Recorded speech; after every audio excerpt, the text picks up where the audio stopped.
በየቀኑ በማህበራዊ ሚዲያ የምንመለከታቸው ፎቶዎች አንጸባራቂ ህንፃዎች ወይም ደግሞ ዘመናዊ መኪኖች አብዛኛውን የስደተኛውን ማህበረሰብ ህይወት የሚያንጸባርቁ ይመስለናል። ግን ይህንን ስናይ ስደት የችግሮቻችን ሁሉ ማብቂያ መስሎ ይታየናል። ነገር ግን ጥያቄው ማህበራዊ ሚዲያ የሚያሳየን እውነታ እና ዕለት በዕለት ስደተኞች የሚያሳልፉት ትክክለኛው የህይወታቸው ነጸብራቅ አይደለም። ምናልባት እነዚህን የሶሻል ሚዲያ ግብዓቶችን የሚጠቀሙት ምናልባት ባላቸው በሳምንት የአንድ ቀን እረፍት የተዝናኑት የተነሱትን ፎቶ በብዙ ጊዜ በተለያየ ሁኔታ በተለያየ ጊዜ የተነሱትን ፎቶዎች የሚፖስቱት ራሳቸው ያሉበትን ሁኔታ ደስተኛ ሆኖ መስሎ ሊታየን ይችላል። ነገር ግን እውነታው ይህ አይደለም። ምክንያቱም በሳምንት 6 ቀን የ14 እና 15 ሰዓት ሰርተው በሳምንት አንድ ቀን የሚያሳልፉትን የህይወት እንቅስቃሴ አይተን እኛም ስደት የመጨረሻው አማራጭ መስሎ ሊታየን ይችላል። ዛሬ በዚህ ቪዲዮ የስደት እውነታዎችን በዝርዝር እንመለከታለን። ይህ ሰንዱቅ የዩቲዩብ ቻናል ነው። ለቻናሌ አዲስ ከሆናችሁ ሰብስክራይብ በማድረግ ቤተሰብ ይሁኑ። ዋናውና ትልቁ ነጥብ ዘ ሃይላይት ሪል የሚባለው ነው። አብዛኛው ስደት ላይ ያለው ማህበረሰብ ሃይላይቱን ነው ለሶሻል ሚዲያ ግብዓት የሚጠቀመው። ምክንያቱም ሰዎች በማህበራዊ ሚዲያ ላይ የሚያንጸባርቁትን ማንኛውንም አይነት ስቃይ ወይም ደግሞ የስራ ትግል የህይወት ውጣ ውረድን መልቀቅ አይፈልጉም። ምክንያቱም ይህን በሳምንት አንድ ቀን ለመዝናናት ወይም ደግሞ በእረፍት ቀን የሚነሷቸውን ፎቶዎች ለሶሻል ግብዓት ሚዲያ ሊጠቀሙ ይችላሉ። ይህ ደግሞ ትክክለኛውና ሪል ላይፉ አብዛኛው ስደት ላይ ያለ ማህበረሰብ ስራው ውጣ ውረድ ነው፣ ትግል አለው።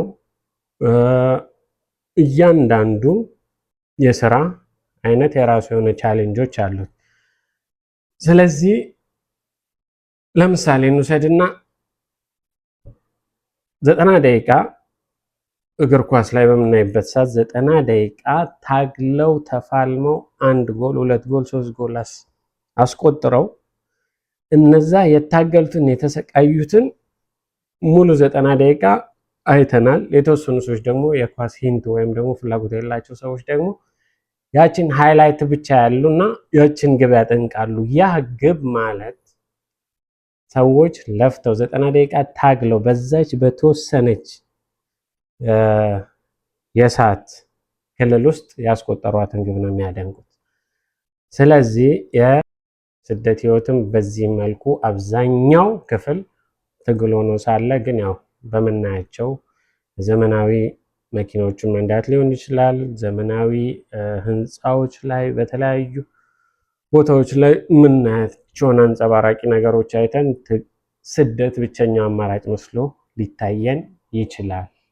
ስለዚህ ይህ ዘ ሃይላይት ወይም ደግሞ ሪል ፓርት የምንለው የስደት ህይወት ሲሆን፣ ሌላኛው ደግሞ ከቤተሰብና ከማህበረሰብ የሚመጣ ጫና ነው። ብዙ ጊዜ ሁሉም ስደተኛ በተመሳሳይ የስራ ዘርፍ ወይም ደግሞ በተመሳሳይ የስራ ሁኔታ ወይም ደግሞ በተመሳሳይ ምቾት አያልፍም እና አንዱ የተሻለ ነገር ሊያጋጥመው ይችላል። አንደኛው ደግሞ በዛው ልክ ደግሞ በጣም ወረስት የሆነ ህይወት ሊያጋጥመው ይችላል። ዞሮ ዞሮ ግን ይህ ከቤተሰብ ወይም ደግሞ ከማህበረሰብ የሚመጣው ጫና ያንን ሰው ከፍተኛ የአእምሮ ጭንቀት ሊሆን ይችላል፣ ከፍተኛ የአእምሮ ተጽዕኖ ሊያሳድርበት ይችላል። ምክንያቱም ይህ አንዱን ከሌላው ጋር ቤተሰብ በሚያነጻጽርበት ሰዓት እከሌ በስደት ይህንን አሳካ፣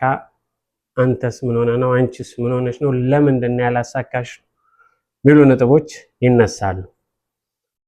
ዞሮ ዞሮ የሁሉም የህይወት ግብ የሁሉም መንገድ የተለያየ ስለሚሆን ከቤተሰብ ጫና ስደት ላይ ያለው ማህበረሰብ ራሱን በአለበት የህይወት ስታንዳርድ ወይም ደግሞ እየሰራ ባለው የስራ ሁኔታ ራሱን ሊጠብቅ ይገባል ማለት ነው። ሶስተኛው የእውነተኝነትና ግልፀኝነት። በስደት ላይ ያሉ ሰዎች እውነታውን ለቤተሰቦቻቸው መናገር ይከብዳቸዋል። ያሉበትን ቻሌንጅ፣ ስትራግል፣ ውጣ ውረድ እና ያንን ለመንገር ስለሚከብዳቸው ቤተሰብ በሚያደርግባቸው ግፊቶች አላስፈላጊ ጫናዎች ይገባሉ።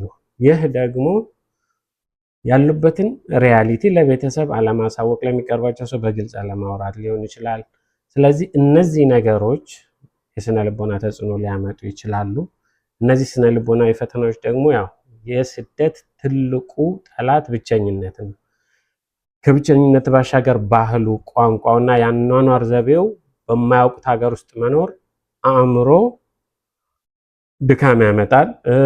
የቤተሰብ ፍቅር፣ የሰርግ፣ የደስታ፣ የሀዘን በጋራ ያለመካፈል እራሱ የሚፈጥረው ባዶነት ቀላል የሚባል አይደለም። ስለዚህ እነዚህ ነገሮች እንዴት ማስታረቅ እንችላለን የሚለውን ማሰብ ይኖርብናል። ሌላው ደግሞ አካላዊ ድካምና ጤና።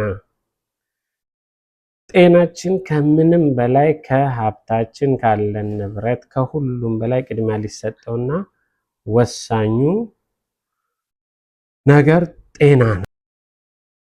አካላዊ ድካምና ጤናም በተመለከተ በብዙ ሀገር የስደተኞች ህይወት ማለትም ረጅም የስራ ሰዓት፣ በቂ እንቅልፍ አለማግኘት እና ደግሞ እስኪደክሙ ድረስ መስራት፣ ምክንያቱም የሚያርፉበትን እያንዳንዱን ሰዓት ከገንዘብ መቀነስ ጋር ስለሚያቆራኙት ማለት ነው። ስለዚህ አብዛኛው ስደት ላይ ያለ ሰው በሰራው ልክ ስለሆነ ክፍያ የሚከፈለው እያንዳንዷ ሰዓት እያንዳንዷ ጊዜ በገንዘብ ትሰላለች ማለት ነው። ስለዚህ በቂ የሆነ እረፍት ማግኘት አይችሉም።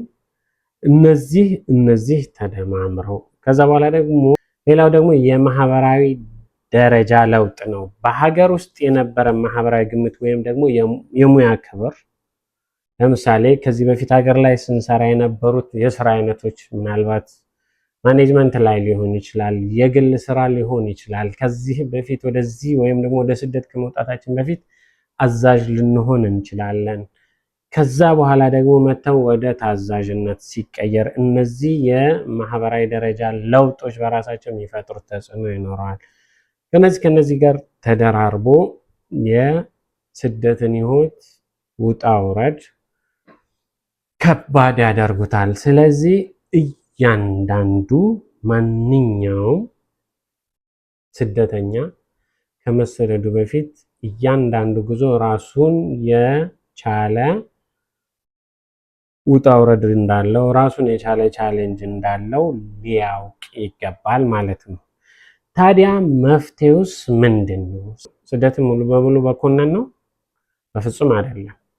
የአስተሳሰብ ለውጥ ወይም ደግሞ ማይንድሴት ሽፍት ማድረግ ነው። አንደኛ እውነተኛ እይታ ይኖረን። ለመሄድ የምናስብ ከሆነ ስደት መፍትሄ እንጂ እንደ ተአምር ልናየው አይገባም። ስደት የሚሰጠን እድል እንጂ የተዘጋጀ ሀብት ላይ ወይም ደግሞ የተደላደለ ኑሮ ላይ መተን አይደለም የምንገባው። ስለዚህ ስደት የሰጠንን እድል በምን አይነት መልኩ ወደ ሀብት በምን አይነት መልኩ ወደ ካፒታል መቀየር አለብን የሚለውን በንቃት ማሰብ መገንዘብ ያስፈልጋል። ሁለተኛው ደግሞ ግልጽነት ነው። በስደት ያለ ሰው ከቤተሰብ ጋር ግልጽ ውይይት አድርጎ አቅምን፣ የራስን ሁኔታ ያገናዘበ አቅሙ የሚፈቅድለትን የስራ ደረጃ በአግባቡ የራሱን ጤንነት ጠብቆ እንዲሰራ ያለበትን ትክክለኛ ሁኔታ ከቤተሰብ ጋር በግልጽ መወያየት መቻል አለበት። ሶስተኛው ደግሞ ግብና የጊዜ ገደብ። ለዚህ ዓላማ ነው የወጣሁት። ይህ ይሄ ሲሟላ እመለሳለሁ የሚል ግልጽ እቅድ እስካላስቀመጥን ድረስ የስደት ህይወታችን ስኬታማነቱ አጠራጣሪ ይሆናል ማለት ነው። ዞሮ ዞሮ ጠቅለል ስናረገው የወጣንበትን ዓላማ በአግባቡ ካለንበት የሥራ ደረጃና ሁኔታ ጋር አጣጥመን አቅማችን በተቻለ መጠን ሀገራችን ተመልሰን የተሻለ የኑሮ ደረጃ ወይም ደግሞ የተሻለ ኑሮ መኖር የምንችልበትን መንገድ ማመቻቸት የኛ የራሳችን እጣ ፋንታ ነው። ስለዚህ የየትኛው ዓለም ላይ ያለ ስደተኛ የትኛውም የዓለም ክፍል ውስጥ ያለ ስደተኛ ከስደት አትርፎ አገሩ ተመልሶ መግባት ይፈልጋል። ዋናውና ትልቁ ነጥብ ይሄ ነው።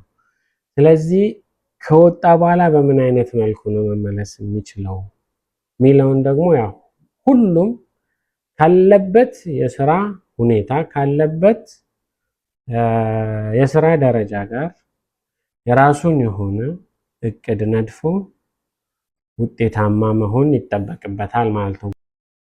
ውድ የሰንዱቅ ቤተሰቦች ስደት የብዙ ሰዎችን ህይወት የቀየረበት አጋጣሚ እንደመሆኑ መጠን የብዙዎችን የወጣትነት ዘመንም የበላ እውነታ ነው። ልዩነቱ ያለው በአስተሳሰባችንና በቅድመ ዝግጅት አደራረጋችን ላይ ነው። ስለዚህ የቅድመ ዝግጅታችን ምን ይመስላል ሚለውን መፈተሽ መቻል አለብን። አሁንም አልረፈደም። ዛሬ ካለንበት ምናልባት እዚህ ወይም ደግሞ ስደት ላይ ከመጣን 10 ዓመቶችን አስቆጥረን ሊሆን ይችላል፣ 2 ዓመት አስቆጥረን ሊሆን ይችላል፣ 3 ዓመት አስቆጥረን ሊሆን ይችላል። አሁንም አልረፈደም። ለማንኛውም ነገር ለመጀመር ትክክለኛው ሰዓት አሁን ነው። ዛሬ ያለን ነው በእጃችን። ትላንት ስላለፈው የጊዜ ሁኔታ መቆጨት በህይወታችን ላይ የሚያመጣው ለውጥ የለም። ስለዚህ ዛሬ ካለንበት የስራ ደረጃ ካለንበት የኑሮ ህይወት ጀምረን እቅድ ማድረግ እንችላለን። ያለፈው አልፏል። እስካሁን የመጡት ተሳክተዋል አልተሳኩም ገምግመን በፍሬም ማስቀመጥ ይኖርብናል። ስለዚህ እነዚህን ሀሳቦች በደንብ አጣምረን አቀናጅተን ህይወታችንን የምንቀይርበትን መስመር መዘርጋት የኛ ፋንታ ነው ማለት ነው። ይህ ቪዲዮ ከተመቻችሁ ላይክ፣ ሼር፣ ሰብስክራይብ በማድረግ የቻናላችን ቤተሰብ ይሁኑ። እንዲሁም ለምትወዱት ወዳጅ ዘመዶቻችሁ ሼር ማድረጋችሁን አትርሱም። መልካም ጊዜ ነው።